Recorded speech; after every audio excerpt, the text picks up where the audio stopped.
सोना देने वाला जादुई तालाब। गरीब साक्षी अपने सर पर कपड़ों से भरा बड़ा सा गट्ठर लिए कड़ी धूप में पैदल जा रही थी। साक्षी ने मैले पुराने कपड़े पहन रखे थे।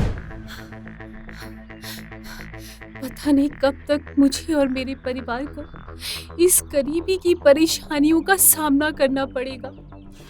भगवान जी, हमारी इस गरीबी अवस्था और उससे आई हुई इस परेशानी को दूर कर दीजिए। कड़कती हुई धूप में पैदल चलकर साक्षी हांफने लगी थी। तभी वो एक तालाब के पास आती है और वहां किनारे पर बैठकर दोपहर की कड़ी धूप में अपने हाथों से कपड़े धोने लगती है। कितनी धूप लग रही है। थोड़े समय के बाद अचानक धूप की वजह से साक्षी को चक्कर आ जाता है और वो बेहोश होकर पथरीली जमीन पर गिर जाती है, जिसके बाद उसके पैर में एक नुकीला पत्थर घुसने से और सर के बल गिरने से साक्षी के सर और पैर से खून निकलने लगता है। तभी एक खूबसूरत लड़की साक्षी के पास आती है।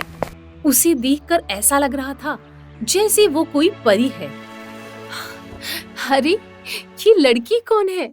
इसके सिर से तो कितना खून बह रहा है। तभी वो लड़की साक्षी के पैर से चप्पल निकालकर और उस चप्पल को तालाब में फेंककर साक्षी के पैर और सर पर कपड़ा बांध देती है। ये तो काफी दुखियारी लगती है। मुझे इसके बीते जीवन में जाकर इसके दुख के बारे में पता लगाना होगा। तभी वो लड़की साक्षी के सर पर अपना हाथ रखकर अपनी आंखें बंद करती है तो उसे सामने एक छोटा सा मोहनपुर नाम का गांव दिखाई देता है। गरीब साक्षी अपने छोटे से घर में अपने पति अजीत, सास ससुर मनदीप, मीनाक्षी और दो छोटी ननद रिया और पायल के साथ बैठी चाय पी रही थी। जी, आप कब लाएंगे राशन? घर में केवल आज के खाने जितना ही राशन बचा है। साक्षी, मैंने अभी बात की है कारखाने के मालिक से। उन्होंने इस बार किसी भी मजदूर की मजदूरी नहीं दी है। वो जैसे ही पैसे देंगे मैं ले आऊंगा राशन। साक्षी अपनी ससुराल में अपने पति अजीत, सास ससुर मनदीप, मीनाक्षी और दो छोटी ननद रिया और पायल के साथ बड़ी गरीबी में अपना जीवन बिता रही थी। साक्षी और अजीत की शादी कुछ ही दिन पहले हुई थी। अजीत उसी मैनपुर गांव में एक कारखाने में मजदूरी करता था। उसकी आमदनी रोज की केवल 200 रुपए ही थी। इतनी कम आमदनी में अजीत और उसके परिवार का गुजारा बड़ी मुश्किल से होता था। तभी रोज की तरह अजीत अपने काम पर चला जाता है। रिया, बेटा जरा मुझे दवाई दे दे। मनदीप हार्ट की बीमारी का मरीज था। तभी रिया दवा के डिब्बे को देखती है तो उसमें दवा खत्म हो चुकी थी। पिताजी, आपकी दवाई तो खत्म हो गई है। क्या? अब कैसे लाएंगे हम दवाई? अजीत के पास तो इस समय पैसे भी नहीं है। माँ जी, मैं मेडिकल शॉप से दवाई उधार लेकर आती हूँ। जब पैसे आएंगे तो हम दवा के पैसे शॉप वाले को दे देंगे। ससुर जी को रोज दवाई लेनी जरूरी है। ठीक है बहू, जा उधार ही लेकर आ दवाई। पायल बहन, आप चूल्हे पर दाल चढ़ा दीजिए, मैं आके रोटियां बना देती हूँ। साक्षी बाहर चली जाती है। साक्षी के ससुराल वाले बहुत गरीब थे। उनके घर में गैस तक नहीं थी। वो मिट्टी के चूल्हे पर खाना बनाते थे। रात का समय अजीत कारखाने से थका हारा सड़क से पैदल घर की ओर आ रहा था। आज भी मालिक ने मजदूरी के पैसे नहीं दिए मुझे। अब क्या करूं? घर में राशन भी खत्म होने को आया है। तभी पीछे से बाइक लेकर अजीत के साथ काम करने वाला एक आदमी आता है और वो अजीत को अपनी बाइक पर बिठाकर ले जाता है। तभी अचानक सामने से तेज रफ्तार ट्रक आकर अजीत और उसके दोस्त को उड़ाकर चली जाती है। इस घटना में अजीत के दोनों पैर कट जाते हैं। जब ये खबर अजीत के परिवार वालों को मिलती है तो उन सब का रो रो कर हाल बेहाल हो जाता है। अजीत के इलाज के लिए मनदीप और मीनाक्षी अपने घर का सारा सामान बेच देते हैं। कुछ दिन बाद अजीत अब जीवन भर के लिए अपाहिज होकर विकलांग कुर्सी का सहारा बन जाता है। सवेरे का समय, सब घर में उदास बैठे थे। ये सब क्या हो गया मेरे बेटे के साथ?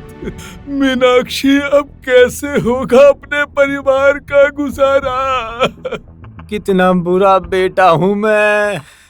जिस समय मुझे अपने परिवार का सहारा बनना चाहिए, उस समय मैं अपने परिवार पर बोझ बनकर बैठ गया हूँ। जी, आप दुखी मत होइए, होनी को कौन टाल सकता है। साक्षी, इतना बड़ा परिवार है हमारा। घर में 2 जवान बहनें हैं मेरी। अब इन दोनों की शादियां और सारे परिवार का पालन पोषण कौन करेगा अब? जी, अब से मैं बाहर जाकर काम करूंगी और पैसे कमाकर अपने परिवार का गुजारा चलाऊंगी। हाँ भाई, अब दुखी मत होइए। रिया और मैं भी भाभी के साथ बाहर जाकर काम करेंगे, साथ मिलकर कमाएंगे तो सारी परेशानी दूर हो जाएगी। उसके बाद अगले दिन से रिया, पायल और साक्षी तीनों मिलकर गांव में काम की तलाश में निकल जाते हैं। अब उधार दवाई और राशन लेने से साक्षी पर काफी कर्ज बढ़ जाता है। तभी रिया और पायल को उसी गांव में सेठ बंसीलाल के घर में रोज 100 रुपए के हिसाब से घर में सफाई करने का काम मिल जाता है और साक्षी उसी गांव में लोगों के कपड़े धोने का काम करने लगती है। कुछ दिन यूं ही बीत जाते हैं। साक्षी रोज सवेरे गांव वालों के कपड़े लेकर तालाब पर जाती है और वहां सारा दिन कपड़े धोने के बाद शाम को घर आती है। इस काम से साक्षी को कभी 200 और कभी 300 रुपए मिलते। अब परिवार का गुजारा साक्षी, रिया और पायल की कमाई से हो रहा था। एक शाम रिया और पायल बंसीलाल के घर में सफाई कर रही थी। उस समय घर में केवल बंसीलाल का बेटा रोहन और उसका दोस्त राहुल था। दोनों रिया और पायल को गंदी निगाहों से देखे जा रहे थे। रोहन, देख क्या खूबसूरत जवानी है इन दोनों की। तभी राहुल और रोहन दोनों रिया और पायल के पास आते हैं। क्या जाने मन, सुना है कि अब तक तुम दोनों कुंवारी हो। तुम कहो तो हम अभी तुम्हारे अपने बन जाते हैं। रिया और पायल को रोहन और राहुल के इरादे ठीक नहीं लग रहे थे। तभी रोहन जैसे ही रिया को हाथ लगाता है, तभी रिया और पायल दोनों को धक्का देकर वहाँ से भाग जाते हैं और घर आकर रोते रोते अपने परिवार को सारी बात बताते हैं। क्या? मैं उन दोनों को छोड़ूंगा नहीं। अजीत जी, आप तो जानते हो ना वो रोहन कितना मवाली है। रिया और पायल, अब कल से तुम दोनों काम करने नहीं जाओगी। तुम दोनों अब जवान हो चुकी हो। अब ऐसे बाहर जाकर काम करना तुम्हारे लिए सुरक्षित नहीं है। उसके बाद रिया और पायल का घर से बाहर जाकर काम करना हमेशा के लिए बंद हो गया, जिसके चलते परिवार की सारी जिम्मेदारी अकेली साक्षी के कंधों पर आ पड़ती है। कुछ दिन यूं ही बीत जाते हैं। एक दिन अचानक मीनाक्षी की तबीयत बहुत ज्यादा खराब हो जाती है। तभी उसे सब हॉस्पिटल लेकर आते हैं। मीनाक्षी बहन को दिल का दौरा पड़ा है। आप तुरंत 2 लाख रुपए की व्यवस्था कीजिए। हमें तुरंत मीनाक्षी बहन की बाईपास सर्जरी करनी ही होगी। ये सुनकर सबके होश उड़ जाते हैं। क्या मेरी मीनाक्षी को दिल का दौरा पड़ गया? साक्षी बहू, अब हम 2 लाख रुपए कहाँ से लाएंगे? एक तो ये गरीबी हमें जीने नहीं दे रही है, ऊपर से ये परेशानियां खत्म नहीं हो रही है। तभी मनदीप मीनाक्षी के इलाज के लिए अपना घर बेच देता है और सभी किराए के एक छोटे से मकान में रहने चले जाते हैं। कुछ दिन बाद साक्षी फिर कपड़े लेकर तालाब पर आती है। तभी वो खूबसूरत लड़की जो साक्षी के माथे पर हाथ रखकर बैठी थी, वो अपनी आंखें खोलती है। तभी साक्षी को होश आ जाता है। अरे, आप कौन है? साक्षी, मैं एक जादुई परी हूँ। मैंने अपने जादू से तुम्हारे दुख भरे जीवन की सारी बातें पता कर ली हैं। तुम बड़ी ही दुखियारी हो साक्षी। इस छोटी सी उम्र में तुमने कितने दर्दनाक दुख देखे हैं। यही मेरा जीवन है बहन। अब तो ऐसा लगता है कि मेरे जीवन में हर समय दुख ही दुख लिखा है। ऐसे दर्द भरे जीवन से तो अच्छी मौत है। उठो साक्षी और इस तालाब के अंदर से अपनी चप्पल निकालो। साक्षी तालाब में जाकर अपनी चप्पल निकालती है तो देखती है उसकी चप्पल सोने की हो चुकी थी। अरे, मेरी ये चप्पल सोने की कैसे बन गई? साक्षी पीछे मुड़कर देखती है तो वो परी वहां नहीं थी। अरे, वो परी कहाँ चली गई? ये चमत्कार देखकर साक्षी को कुछ समझ नहीं आ रहा था। तभी अचानक उसके हाथ की एक चूड़ी तालाब के पानी में गिर जाती है। अरे, मेरी चूड़ी! साक्षी जब पानी से अपनी चूड़ी निकालती है तो मेटल की उसकी वो चूड़ी सोने की चूड़ी बन जाती है। ये चमत्कार देखकर साक्षी के होश उड़ जाते हैं। अरे, ये चूड़ी तो सोने की बन गई। ये कैसे हुआ? लगता है ये तालाब जादुई तालाब है। इसमें जो भी चीज जा रही है वो सोने की बनकर आ रही है। तभी साक्षी एक एक करके अपनी कई सारी चीजें तालाब के उस पानी में डालती है, जिसके बाद वो सभी चीजें सोने की बन जाती हैं। इतना सारा सोना! अब तो हमारी सारी गरीबी दूर हो जाएगी।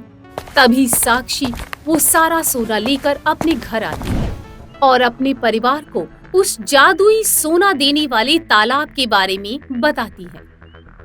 इतना सोना देखकर सब बड़े खुश हो जाते हैं। क्या जादुई तालाब? अरे वाह साक्षी, अब तो हमारी सारी गरीबी दूर ही हो जाएगी। हाँ जी, माँ जी, ससुर जी, अब हमारा भी अपना खुद का बड़ा सा घर होगा। अब हम भी अमीर हो गए माँ जी। ये देखकर सब बड़े खुश हो जाते हैं। उसके बाद साक्षी सोने को बेचकर उन पैसों से उसी गांव में एक बड़ा सा आलीशान घर खरीद लेती है और अपने ससुर और पति को एक बड़ी सी किराना शॉप खोल कर देती है और रोज उस जादुई सोना देने वाले तालाब के पास जाकर वहां से सोना लाती है और अपनी गरीबी दूर करती जाती है। जिसके बाद साक्षी अपनी दोनों ननद की शादी भी बड़ी धूमधाम से करवाती है। कुछ महीने बाद एक दिन साक्षी उसी जादुई तालाब के पास आती है तो उस तालाब का सारा पानी सूख चुका था और वहां एक बूढ़ी महिला बैठी हुई थी। अरे, इस तालाब का पानी सूख कैसे गया? लगता है तुम आज भी यहाँ सोना निकालने आई हो। हाँ, पर आपको कैसे पता? आप कौन हो? वो जादुई तालाब मैं ही हूँ। मैं बरसों से यहाँ जादुई तालाब बनकर तुम्हारे जैसे मजदूर और गरीबों की मदद करती आ रही थी। आज मेरे जीवन का आखिरी दिन है। अब तुम आखिरी बार मुझसे जो मांगना चाहती हो मांग सकती हो। अच्छा, वैसे तो मेरे पास सब कुछ है, बस एक ही कमी है। क्या आप मेरे पति के कटे हुए पैर वापस ला सकती हो? अपने पति को ऐसे अपाहिज देखकर बड़ी तकलीफ होती है मुझे। उसके लिए तुम्हें अपनी एक चीज की कुर्बानी देनी होगी। मैं अपनी सारी दौलत कुर्बान कर दूंगी, बस मेरे पति के पैर वापस आ जाएं। तभी बूढ़ी महिला साक्षी को एक कागज देती है। इस कागज पर जो नाम लिखे हैं तुम्हें इन 10 लोगों की मदद करनी होगी। इतना कहते ही वो बूढ़ी महिला वहां से गायब हो जाती है। शायद इन 10 लोगों की मदद करने से मेरे पति के पैर वापस आ जाएंगे। तभी साक्षी उस कागज पर लिखे नाम वाले हर इंसान के घर जाती है, तो वो क्या देखती है कि वो 10 के 10 लोग अजीत की तरह ही अपाहिज थे। उनके भी दोनों पैर नहीं थे और वो काफी गरीबी में अपना जीवन बिता रहे थे। ये देखकर साक्षी खूब रोने लगती है। तभी वो उन सब की मदद करके उनकी गरीबी दूर कर देती है। सच कहते हैं लोग, एक बार जो चीज चली जाती है वो दोबारा लौटकर कभी नहीं आती। पर मुझे खुशी इस बात की है कि मैं इतने अपाहिज गरीबों की मदद का जरिया बन सकी। उसके बाद साक्षी अपने परिवार के साथ खुशी खुशी अपना जीवन बिताने लगी। गोपाल नाम का एक गरीब आदमी अपनी पत्नी कमला और अपनी बेटी मेघा और राधा के साथ रहता था। गोपाल मजदूरी करके अपने परिवार का गुजारा करता था। एक दिन गोपाल बहुत बीमार हो गया। काफी इलाज के बाद भी वो बचता नहीं है। यह सब देखकर गोपाल की पत्नी कमला भी बहुत बीमार रहने लगती है। भगवान, हमसे ऐसी कौन सी गलती हो गई कि आपने हमारे साथ ऐसा किया? पहले पिताजी गुजर गए और अब माँ की ऐसी हालत हो गई। मेघा ये सोच ही रही थी कि राधा भूख से रोने लगती है। पतीली में थोड़ा सा दूध था। मेघा राधा को वो दूध पिला देती है और कहती है, हे भगवान, अब तो घर में खाने को कुछ भी नहीं बचा है। राधा को और क्या खिलाऊंगी? ये कहकर मेघा फूट फूट कर रोने लगी। ऐसे ही सुबह हो जाती है। मेघा माँ को उठाने जाती है पर माँ उठती नहीं है। ये देखकर, माँ, अब तू भी हम दोनों को छोड़कर चली गई। माँ, मैं कैसे जीऊंगी अब? तेरे बिना हम दोनों का क्या होगा? हम तो अनाथ हो गए। आवाज सुनकर पड़ोसी आ जाते हैं और देखते हैं कमला इस दुनिया में नहीं रही। ये देखकर वो लोग आपस में बात करते हुए कहते हैं, अरे ये तो बड़ा जुल्म हो गया। अब ये दोनों कैसे रहेंगी? मेघा तो थोड़ी समझदार है पर ये राधा तो अभी बहुत छोटी है। अब हम क्या कर सकते हैं भैया, एक न एक दिन तो सबको जाना ही है। लगता है दोनों के नसीब में माँ बाप का प्यार ही नहीं है। 1-2 दिन तो पड़ोसी ने मेघा को खाने को दे दिया। उसके बाद उसे खुद काम करने को कहा। मेघा छोटी राधा को गोद में लेके जहाँ काम मांगने जाती, सब उसे मना कर देते। कोई भी काम नहीं देता और काम ढूंढते ढूंढते काफी देर हो जाती है। तभी राधा रोने लगती है। मेघा एक चाय की दुकान पर जाती है। काका, काका, थोड़ा सा दूध दे दो। मेरी बहन भूख से बिलख रही है। कितने पैसे का दूध चाहिए? काका, मेरे पास पैसे नहीं है। उसके बदले में आपका कोई भी काम कर दूंगी। ये सुनकर, इसके पास पैसे नहीं है, इसे काम चाहिए और मुझे नौकर चाहिए। एक काम करता हूँ, इसे रख लेता हूँ। 2 समय का खाना दे दूंगा, पैसे भी नहीं देने पड़ेंगे। वो मेघा को दूध दे देता है। मेघा राधा को दूध पिलाकर एक जगह रखकर काम करने लगती है, पर राधा हर थोड़ी देर में रोने लगती है और मेघा अपना काम छोड़कर उसके पास बार बार जाती है। ये देखकर, मैंने तुझ पर दया करके तुझे काम पर रखा और एक तू है कि बार बार अपनी बहन के पास जा रही है। ऐसे तो काम नहीं होगा। कल से काम पर आने की कोई जरूरत नहीं है। काका, काका, मुझे काम से मत निकालो। मुझे काम की बहुत जरूरत है। दुकानदार मेघा की एक बात नहीं सुनता और उसे काम से निकाल देता है। मेघा राधा को लेकर रोते हुए घर की तरफ जा रही होती है। तभी वो देखती है कि जमीन पर एक तोता जख्मी पड़ा है। ये देखकर वो तोते को उठाती है और तोते को पानी पिलाती है। थोड़ी देर बाद तोता ठीक हो जाता है। तुम्हारा बहुत बहुत धन्यवाद, तुमने मेरी जान बचाई। तोते को इंसान की तरह बोलता देखकर, तुम तो बिल्कुल इंसान की तरह बोल रहे हो। हाँ, मैं कोई मामूली तोता नहीं हूँ, मैं एक जादुई तोता हूँ। मगर तुम यहाँ क्या कर रही हो और तुम्हारी गोद में ये कौन है? तोते की बात सुनकर मेघा उसे अपनी दुख भरी कहानी सुनाती है। जिसे सुनकर तोता बोलता है, बहुत बुरा हुआ तुम्हारे साथ, पर तुम चिंता मत करो, मैं तुम्हारी सारी परेशानियों को दूर कर दूंगा। उसके बाद तोता अपने जादू से मेघा के छोटे घर को एक सुंदर घर में बदल देता है। मेघा अपना घर देखकर हैरान हो जाती है और तोता को बहुत धन्यवाद करती है। अगली सुबह मेघा की पड़ोसन उसके पास आती है और कहती है, ये कैसा चमत्कार है? कल तक तो यहाँ टूटा फूटा मकान था और आज इतना सुंदर घर। ये चमत्कार कैसे हो गया? मेघा अपने पड़ोसी को उस जादुई तोते के बारे में बता देती है। ये खबर पूरे गांव में फैल जाती है और अब गांव में किसी को भी कोई जरूरत होती तो सब मेघा के पास आते। मेघा उस जादुई तोते के जादू से सबकी मदद करती।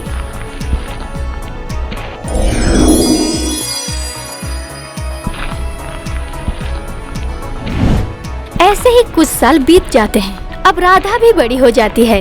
राधा मेघा की तरह नेक दिल नहीं थी। उसे अपने पैसों पर बहुत घमंड था। एक दिन, राधा, मैं कई दिनों से देख रही हूँ तुम बहुत पैसे बर्बाद कर रही हो। हमें अपने पहले के गरीबी के दिन नहीं भूलने चाहिए। तुम्हें पैसों की कीमत समझनी चाहिए। मेघा की बात सुनकर राधा को गुस्सा आ जाता है। दीदी, तुम हमेशा मुझे टोकती रहती हो। अब तो हमारे पास जादुई तोते की वजह से सब कुछ है, फिर तुमको क्या तकलीफ है? राधा के मुंह से ऐसी बात सुनकर मेघा रोने लगती है।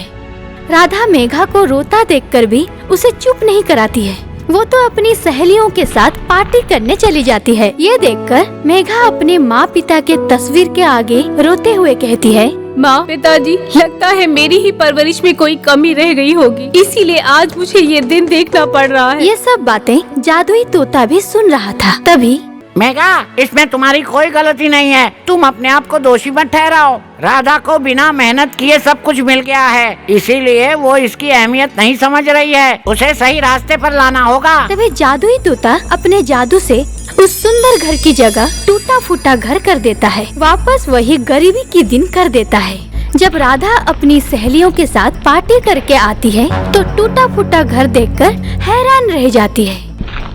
दीदी, दीदी, हमारा घर ऐसे कैसे हो गया? वो जादुई तोता कहाँ गया? उसे कहो ना पहले जैसा सब कर दे। मैंने तुम्हें कई बार मना किया था, इस तरह जादुई तोते का गलत इस्तेमाल मत करो। बिना जरूरत के जादुई तोते से कुछ मत मांगो, पर तुम्हें कुछ कहाँ समझ आता है। अब देख लिया तुमने। राधा को अपनी गलतियों का एहसास हो जाता है। अब वो भी काम करके जैसे तैसे अपनी बहन मेघा का हाथ बटाती है। तभी एक दिन एक बूढ़ी औरत आवाज लगाती है, बेटी, बेटी, कुछ खाने को है क्या? बहुत भूख लगी है। राधा अब सुधर चुकी थी, इसीलिए वो उस बूढ़ी औरत को बिठाती है और अपने हिस्से का खाना दे देती है। ये देखकर, राधा, तू क्या खाएगी अब? सारा खाना तो तूने बूढ़ी माई को दे दिया। दीदी, कोई बात नहीं, अभी उन्हें इस खाने की जरूरत है। अम्मा, आप खाओ, मैं आपके लिए पानी लेकर आती हूँ। जैसे ही राधा पानी देने के लिए दरवाजे पर जाती है तो सामने उसी जादुई तोते को देखती है। अरे, बूढ़ी माई कहाँ गई? और जादुई तोता, तुम वापस आ गए? मुझे माफ कर दो, मैंने तुम्हारा गलत इस्तेमाल किया और मैं पैसे की अहमियत समझी ही नहीं। ये सुनकर जादुई तोता कहता है, वो बुरी औरत मैं ही था। मैं देखने आया था कि तुम अभी भी वैसी ही हो या बदल गई हो। मैं तुम्हें सही रास्ते पर लाना चाहता था और तुम सही रास्ते पर आ गई। फिर तोते ने जादुई शक्ति से दोबारा आलीशान मकान बना दिया। उसके बाद मेघा, राधा और जादुई तोता तीनों प्यार से रहने लगते हैं। शिप्रा नदी के किनारे रामपुर नाम का एक छोटा सा गांव था। यूं तो ये गांव बाकी और गांवों की तरह ही था, पर इस गांव में एक प्राचीन काल का विशाल पेड़ था जो बड़ा ही रहस्यमयी था, जिस पर रोज रात को जादुई फूल खिलते थे। मगर सुबह होने से पहले परी लोग से परियां आकर सारे फूल तोड़कर ले जाया करती थी। इस वजह से गांव के सभी लोगों में इस प्राचीन पेड़ को लेकर बड़ा ही आश्चर्य रहता था। ये प्रेम है। ये गांव में दूध का व्यापार करता है और प्रेम की शादी पास ही के गांव में रहने वाली सरला से हुई है। सरला भी प्रेम के साथ गांव में दूध बेचकर उसकी काम में मदद करती है। सासू माँ, मैं दूध बेचने जा रही हूँ। आज काफी देर हो गई है। उषा दीदी, उषा दीदी, दूध ले लो। अरे ओ सरला, आज तो सुबह से दोपहर हो गई तेरे इंतजार में। आज इतनी देर कैसे हो गई? क्या बताऊँ उषा दीदी, सासू माँ की तबीयत ठीक नहीं रहती है, इसीलिए घर का कामकाज करने में देर हो जाती है।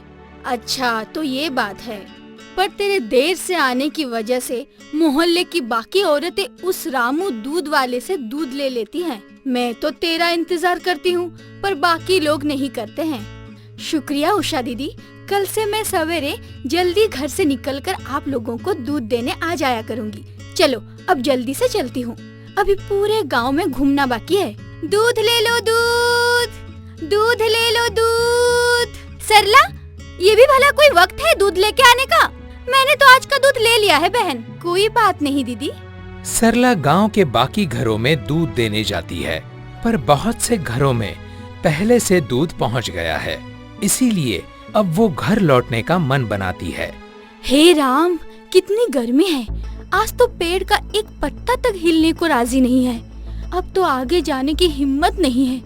लगता है अब घर लौटना ही सही रहेगा, नहीं तो ये गर्मी में हाल बेहाल हो जाएगा। ये सही जगह है, घर जाने से पहले यहाँ बैठकर थोड़ा आराम कर लेती हूँ। सरला जिस पेड़ के नीचे बैठकर आराम कर रही है, वो पेड़ ही इस गांव का सबसे प्राचीन और रहस्यमयी पेड़ है, और सरला को इस पेड़ के बारे में कुछ भी पता नहीं है। देखते ही देखते सरला को नींद आ गई। वहाँ परीलोक में आज सुबह से ही हलचल मची हुई है। लाल परी, तुमने आज ये क्या कर दिया? क्या हुआ बड़ी परी? मुझे नहीं पता आप किसके बारे में बात कर रही हैं। देखो वो फूल, तुम आज सवेरे वो फूल पेड़ पर ही छोड़ आई हो। माफ करना बड़ी परी, ये गलती से हो गया है। अब क्या होगा? उस पेड़ के नीचे तो कोई बैठा है। ये बहुत बड़ी गलती है। रानी परी को अगर इस बात का पता लगा तो वो तुम्हें बहुत बड़ी सजा देंगे। मैं अभी नीचे जाकर उस फूल को लेके आती हूँ।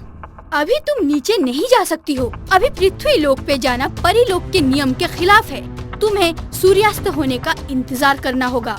ठीक है बड़ी परी, मैं सूर्यास्त होते ही वो फूल लाकर आपको दे दूंगी। अचानक बहुत तेज हवा चलने लगी, और तेज हवा की वजह से पेड़ में फंसा जादुई फूल सरला के दूध के घड़े में जा गिरा, और तेज हवा के चलते सरला नींद से जाग गई। अरे बाप रे, मैं तो सो ही गई थी। यहाँ आराम करते करते कब नींद आ गई पता ही नहीं चला। अब जल्दी से घर पहुँचना होगा। घर जाकर खाना भी पकाना है। अरे सरला, क्या बात है? आज तो तुमने आने में बहुत समय लगा दिया। सब ठीक तो है ना? हाँ हाँ, सब ठीक ही है। बस ये गर्मी ने परेशान करके रखा हुआ है, इस वजह से थक गई थी, तो एक पेड़ की छांव में आराम करने बैठ गई थी, और वहीं पर थोड़ी देर के लिए मेरी आंख लग गई। अच्छा, तो ये बात है। चलो कोई नहीं, अब जल्दी से उस दूध के घड़े में से बचा हुआ दूध इस बर्तन में निकाल दो। हाँ जी ठीक है। सरला दूध के घड़े में से दूध निकालकर दूसरे बर्तन में भर रही है। पर ये क्या, जिस दूध के घड़े में बड़ी मुश्किल से एक पतीला दूध आता है, उसमें से एक एक करके पूरे 5 पतीले भर गए हैं, पर अभी भी दूध का घड़ा खाली नहीं हुआ है। ये देखकर सरला और प्रेम काफी हैरान रह गए, और सरला तो चीख पड़ी। अरे बाप रे, ये क्या हो रहा है? ये तो कोई जादू टोना लगता है। तुम ये मटकी फेंक दो। हाँ। सरला ने फौरन दूध के घड़े को जमीन पर फेंक दिया, और घड़ा मिट्टी का होने की वजह से टूट गया, और उसमें से जादुई फूल निकलकर बाहर आया। ये क्या है सरला? ये कैसा फूल है? क्या पता, और ये इस घड़े में कैसे आया? मुझे लगता है ये कोई जादुई चीज है, और किसी ने जादू टोना करने के लिए तुम्हारे घड़े में डाल दिया है।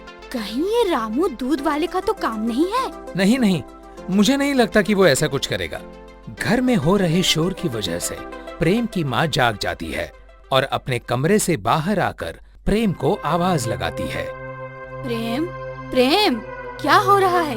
ये कैसा शोर है? जादुई फूल हाथ में लेकर माँ को दिखाते हुए, अरे माँ ये देखो, ये पता नहीं कैसा फूल है, लेकिन इसकी वजह से पूरा घर दूध दूध हो गया है। ये तो जादुई फूल है। ये कहाँ से आया? मुझे पूरी बात बताओ। जादुई फूल? जादुई फूल? हाँ, ये जादुई फूल है। ये हमारे गांव के सबसे प्राचीन पेड़ का फूल है, जिसका उपयोग सिर्फ परियां करती हैं। ये फूल जिस भी बर्तन में रखो तो उसमें रखी हुई कोई भी चीज कभी भी खत्म नहीं होती। हाँ, तो हमारे साथ भी ठीक ऐसा ही हुआ है। मैं आपको पूरी बात बताती हूँ माँ जी। सरला प्रेम की माँ को पूरी बात बताती है कि कैसे वो घर लौटते वक्त आराम करने एक पेड़ के नीचे बैठी थी और उसकी आंख लग गई। फिर वो घर आई और घर पर आकर एक एक करके 5 पतीले दूध से भर गए। अच्छा, तो जिस पेड़ के नीचे तुमने आराम किया वो कोई साधारण पेड़ नहीं था, वो जादुई पेड़ है और यह उस जादुई पेड़ का जादुई फूल है। कहते हैं कि ये पेड़ परियों का है। परियों के अलावा कोई और इसका उपयोग नहीं कर सकता। मतलब कि हम अमीर हो जाएंगे माँ। सरला, अब तुम्हें इस गर्मी में घर घर जाकर दूध बेचने की कोई जरूरत नहीं है। मैं इस फूल को अभी पैसों के डिब्बे में डाल देता हूँ, फिर हम चाहे जितना खर्च करें। आखिरकार भगवान ने हमारी पुकार सुन ही ली। जय शिव शंभू। नहीं, ये गलत है। अगर ये उस जादुई पेड़ का जादुई फूल है तो इस पर पहला हक परियों का है। हमें इसे अपने पास रखने का कोई हक नहीं है। हमें इस फूल को परियों को लौटाना होगा। पर क्यों? क्या पता ये फूल परी ने ही दिया हो, और अगर तुम्हें लौटाना ही है तो कैसे लौटाओगी? परी ये फूल किसी इंसान को नहीं दे सकती। ये इंसान के इस्तेमाल के लिए नहीं है। बहू, तुम सही कह रही हो। हमें इस फूल को लौटाना ही चाहिए।